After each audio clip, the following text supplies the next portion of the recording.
This is episode 2 in a series I'll be doing called Objections to Atheism, where I'll be examining, as the title suggests, objections to atheism. Now, if this is your first video watching this series, I'd like to clarify that despite the title of this series, atheism is actually not a belief system. In fact, it means that you're not under a belief system. So I just felt like I had to clarify that just in case you haven't watched my previous, or the previous episode rather. So today we'll tackle one of the most common and probably one of my favorite arguments for the existence of God, or objections to the position of atheism, which is of course the moral argument. And it's pretty self-explanatory from the term moral and argument. It argues essentially that in order for morality or the moral experience to be possible, you need the influence of a God. And of course, God requires or has to be all good, because of course how can you be influenced by morality if your God isn't all good, although we'll tackle that later. So in this episode of Objections to Atheism, I'll be answering whether or not morality requires the influence of a God, or can morality exist without God. Now, the first question that may come up in your mind, or the first question that came up in my mind, was which God? Again, right? Like Pascal's argument, which God? Because by this logic, should we worship the most good God, right? Because apparently morality in and of itself is such a huge proof of God. Well, let's just take the most loving God. And immediately we run into scrutiny. Never mind then. Now, there are two ways of looking at this argument. Either A, atheists, aka people who don't believe in God, or who don't believe in a God, have no morality, which what does that even mean? Or you could believe what a lot of apologetics may say, apologetics like Frank Turek, who once said that atheists do possess morality because it's written in our hearts by God, but atheists can't justify morality. Now, that's two ways of looking at it if you're a theist and you're in favor of the existence of God. Now, let's take the angle of people like Frank Turek, for example.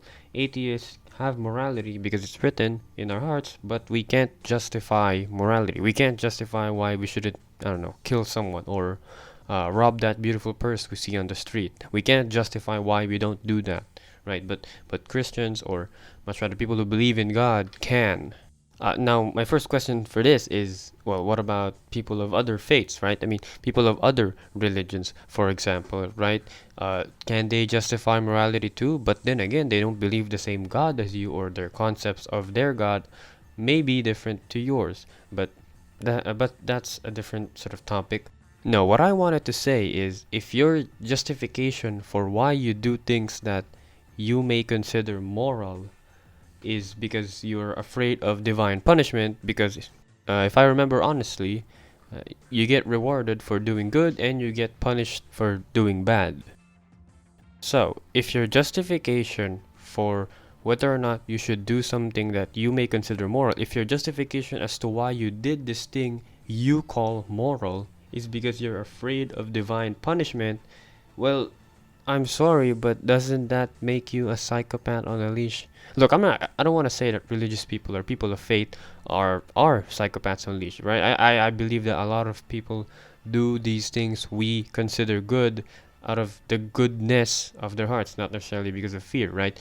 But you can't deny that that is a very motivating factor. For theists, right? What is their justification as to why they do these good things? Because God told them? Because they thought of it themselves? Oh wait, atheists can do that too. So what is it, right? If you're only doing it because you hear a voice in your head, what's stopping you from killing other people because you think some voice in your head told you that? I'm not necessarily trying to frame religious people as evil, right? I'm just saying with the nature of these things, it's hard to know. And we've seen these throughout history, so I'm not lying here.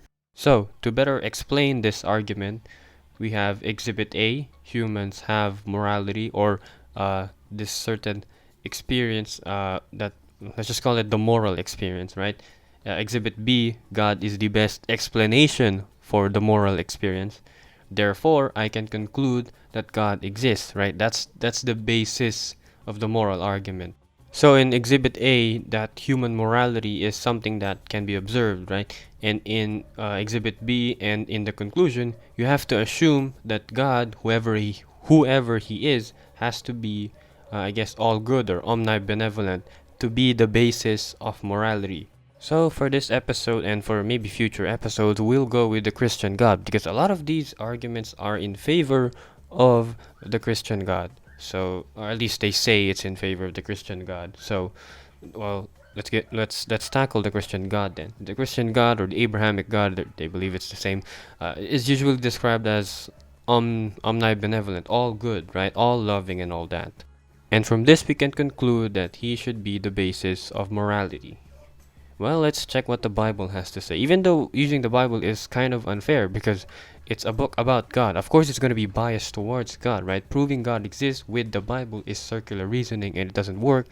But I guess it's the only documented proof of God, although, I don't consider it proof, but, it's the only documented thing we have of the Christian God.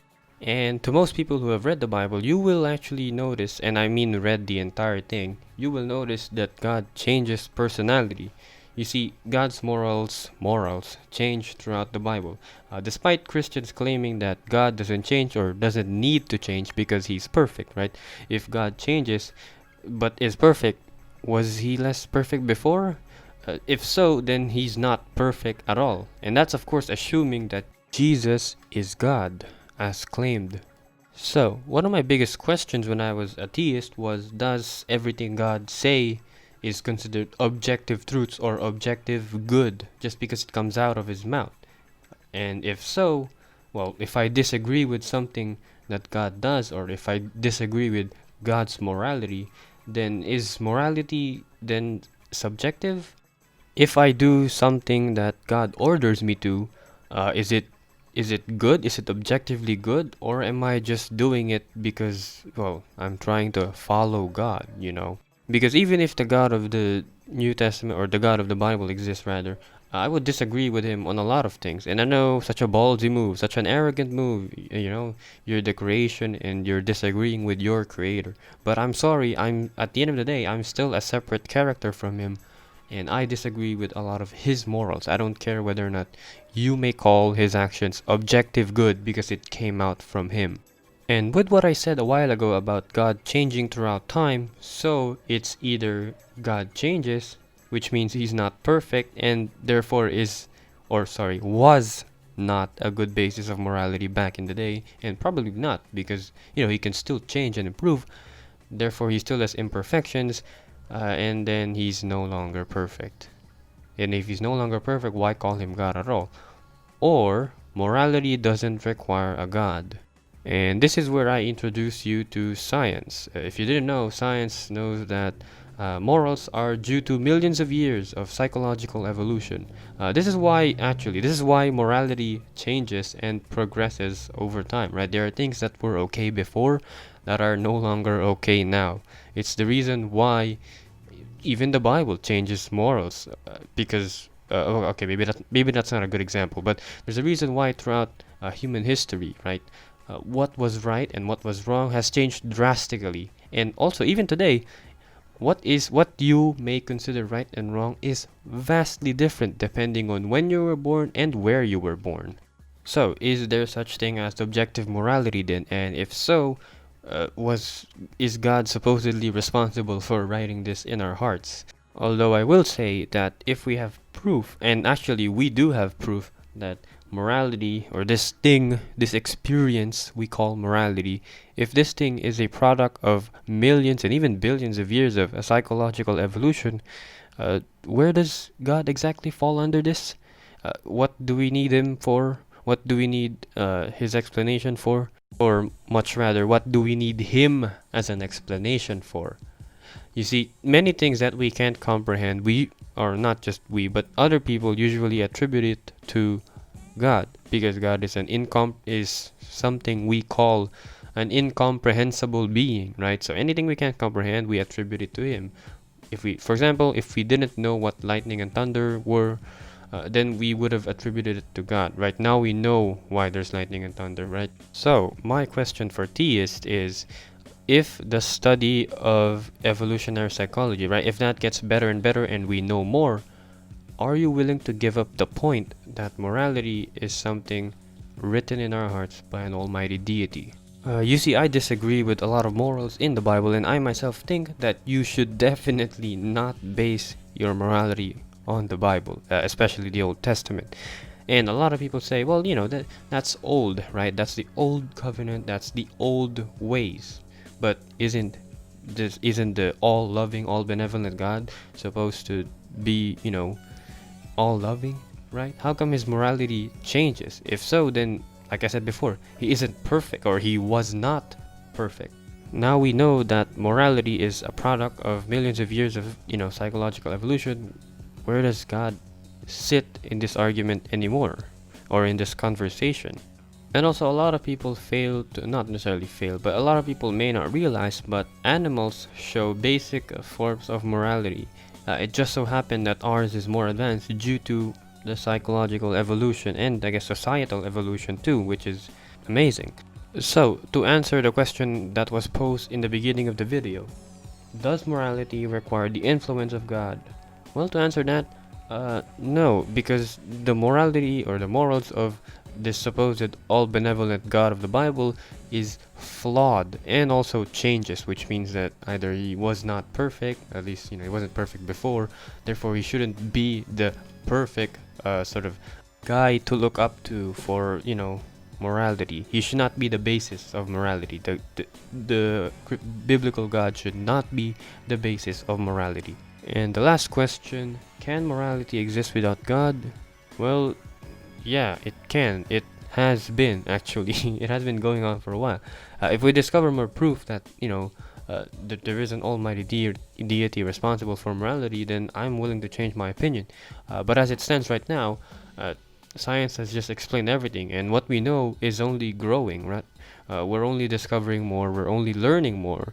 So, to the people who attributed, let's say, things they can't explain, like morality, for example, or the age of the universe, or the universe rather, for the things they can't explain, if we discover more and more of these, if we find out more of what's behind morality, or if the subject of evolutionary psychology expands, right, and we learn more, and God just isn't part of the explanation anymore, are you willing to change your belief? Are you willing to take God out of the equation? Because as it stands right now, the more and more we know, there just isn't a place for God anymore. And that pretty much concludes all I have to say about the moral argument. If I missed anything, please let me know. I don't know what argument I'm going to do next. I realize a lot of YouTubers have actually done these types of videos where they deconstruct arguments for God, and I may seem like a copycat for doing that. Oh shit, damn it.